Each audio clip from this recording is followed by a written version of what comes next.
Aujourd'hui, nous allons plonger dans l'une des affaires criminelles les plus troublantes et fascinantes des années 90. L'affaire des frères Menendez. Ce cas n'est pas seulement une histoire de crime, c'est aussi un récit complexe de douleur, d'abus et de lutte pour la survie.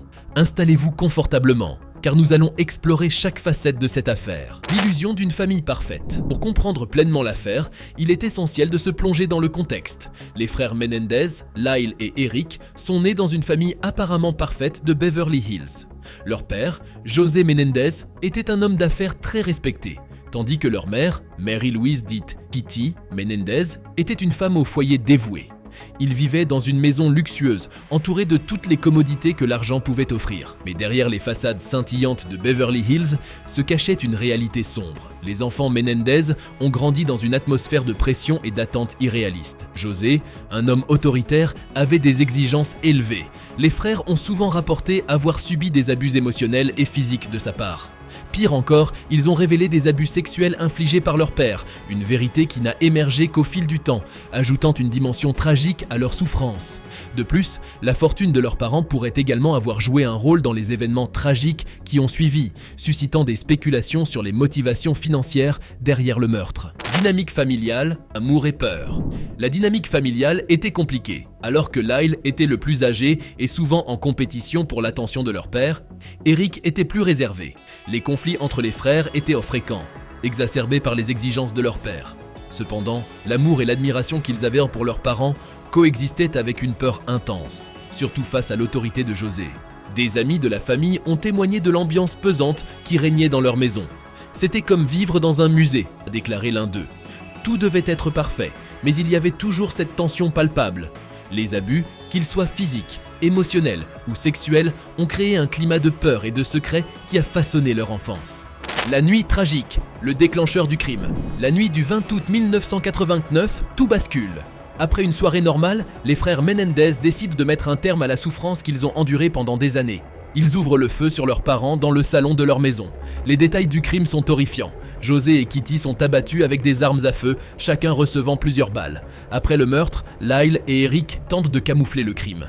Ils appellent les autorités en prétendant avoir découvert le corps de leurs parents après être rentrés de cinéma, l'un hurlant sa peine, l'autre versant des seaux de larmes, balbutiant que leurs parents venaient d'être assassinés. À l'arrivée des policiers, 2 pots de glace entamés trônent sur une table basse, tandis qu'à la télévision défile encore le programme du soir. Sur le canapé, le cadavre de José, 45 ans, directeur général de la société de distribution Live Entertainment, est maculé de sang.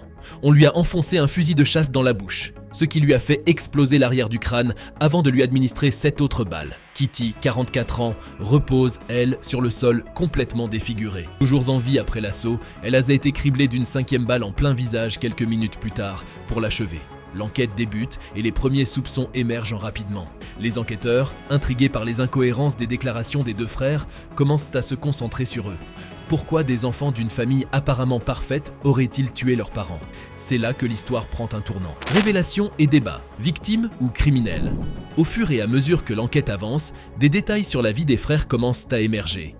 Les abus, y compris les abus sexuels qu'ils ont subis, sont révélés au grand jour. Eric et Lyle commencent à dévoiler la vérité sur leur enfance. Ils parlent de la violence de leur père et du climat de peur qui régnait à la maison. Les psychologues qui examinent l'affaire soulignent l'impact des abus sur les comportements des frères. 7 mois après le meurtre, Eric le cadet, persuadé d'être protégé par le secret professionnel, avait confessé en 1990 les détails de son crime au psychologue, Jérôme Oziel, qui enregistrait tous ses rendez-vous sur cassette. Le praticien, ayant peur pour sa vie, avait confié son lourd secret à sa maîtresse de l'époque, une certaine Judalon Smith, qui, après avoir été éconduite, ira dévoiler l'existence de ces enregistrements à la police. Pour eux, le meurtre était une forme de libération. Mais cela ne change pas la perception du public. Les gens commencent à se diviser. Sont-ils des victimes ou des criminels? Eux, qui ont dirigé les enquêteurs vers de fausses pistes, d'abord en les orientant vers des cambrioleurs, puis vers la mafia. Finalement, ils ont sorti des liasses de billets, fruits de leur assurance vie, environ 400 000 $, ainsi que de leur héritage. Lyle s'offre une Rolex, une Porsche Carrera et un restaurant de poulet frit. De son côté, Eric s'envole vers une maison luxueuse en Israël et s'offre les services de l'un des meilleurs coachs de tennis du pays, le tout en évitant les soupçons de la police. Procès électrisant, Les voies du trauma. En 1993, le procès des frères Menendez débute, marquant un tournant dans l'histoire judiciaire américaine et suscitant un engouement médiatique sans précédent. Des millions de personnes suivent l'affaire à la télévision, captivées par le drame humain qui se déroule devant elles. Les avocats de la défense, dans une stratégie soigneusement élaborée, mettent en avant le traumatisme psychologique et les abus physiques et émotionnels subis aux frères durant leur enfance. Ils peignent un tableau poignant de deux jeunes hommes brisés par un passé sombre. En opposition, le procureur présente les frères comme des meurtriers froidement calculés, motivés par l'appât du gain et l'envie de s'emparer de l'héritage de leurs parents. Cette dichotomie transforme le procès en une véritable bataille pour l'opinion publique. Les avocats de la défense, pour renforcer leur argumentation, font appel à des témoignages d'experts, y compris des psychologues spécialisés. Ces derniers expliquent comment le stress post-traumatique, résultat de leur enfance marquée par des abus, peut déformer la perception de la réalité et mener à des actes violents. Au fil des jours, les jurés sont exposés à des récits déchirants qui explorent la psychologie des frères. Plusieurs d'entre eux avouent plus tard que ces témoignages ont eu un impact considérable sur leur jugement. L'idée que deux jeunes hommes, considérés comme des enfants dans l'âme, aient pu être poussés à commettre un acte aussi horrible à cause des abus qu'ils ont subis, touche profondément leur sensibilité. Ce procès ne se limite pas à des faits criminels, mais devient un véritable reflet des complexités de la condition humaine, des dynamiques familiales et des effets durables du traumatisme. Questions éthiques. Justification ou crime? L'affaire des frères Menendez soulève également des questions éthiques profondes qui touchent à la moralité et à la justice. La société se retrouve confrontée à des dilemmes moraux complexes. Peut-on réellement justifier un meurtre en invoquant des abus passés? Les discussions autour de ce cas deviennent rapidement un sujet brûlant dans les médias, avec des débats animés qui se déroulent sur les chaînes de télévision et dans les colonnes des journaux. Des experts en criminologie, des psychologues et des avocats débattent intensément des implications de cette affaire. D'un côté, certains affirment que la société doit impérativement prendre conscience de l'ampleur des abus familiaux et de leurs effets dévastateurs sur les victimes. Ils soutiennent que le système judiciaire doit prendre en compte le traumatisme vécu par les frères Menendez et les conditions dans lesquelles ils ont grandi, marquées par la violence et la peur. Ces experts plaident pour une approche plus empathique, considérant que les actes de violence ne peuvent être dissociés des expériences de vie douloureuses qui les ont précédés. D'un autre côté, des voix s'élèvent pour affirmer que, quel que soit le passé des frères, le meurtre reste un acte impardonnable. Ces critiques soulignent que recourir à la violence pour résoudre des conflits ou échapper à des situations difficiles ne peut jamais être justifié. Pour eux, les frères Menendez ne peuvent être vus que comme des criminels, ayant pris la vie de leurs parents dans un acte délibéré et calculé. Ils mettent en avant l'idée que chaque individu est responsable de ses actes, indépendamment des circonstances de son enfance. Ce débat passionné fait ressortir des questions plus larges sur la responsabilité personnelle, la rédemption et la nature de la justice.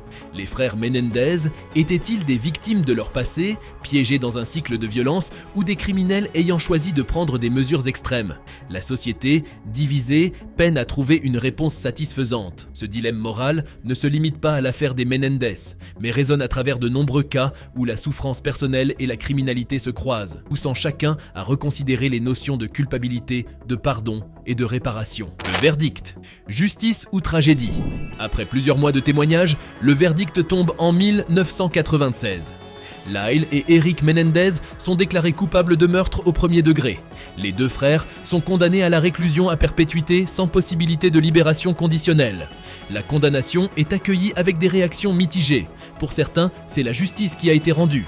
Pour d'autres, c'est une tragédie de plus dans un système qui échoue à comprendre la complexité des abus et des traumatismes. Kim Kardashian, avocate des causes perdues. Kim Kardashian a récemment rendu visite aux frères Menendez, Lyle et Eric, incarcérés pour le meurtre de leurs parents. Un drame retracé dans la série Netflix Monstre. Son engagement pour la justice pénale ne s'arrête pas là. Après avoir joué un rôle crucial dans la libération de Momolu Stewart, condamnée à perpétuité pour un crime commis à 16 ans, Kim semble déterminée à utiliser sa plateforme pour aider d'autres cas similaires. Son intervention pourrait ouvrir la voie à une réévaluation des destins de Lyle et Eric Menendez, témoignant ainsi de la puissance du plaidoyer dans le système judiciaire. Aujourd'hui, les frères Menendez continuent de purger leur peine. Leur affaire a laissé une empreinte indélébile sur la société. Elle a ouvert la porte à des discussions sur la violence domestique, les abus et les conséquences psychologiques. Suite à cette affaire, plusieurs organisations ont vu le jour pour sensibiliser le public aux abus familiaux et aider les victimes à trouver leur voie.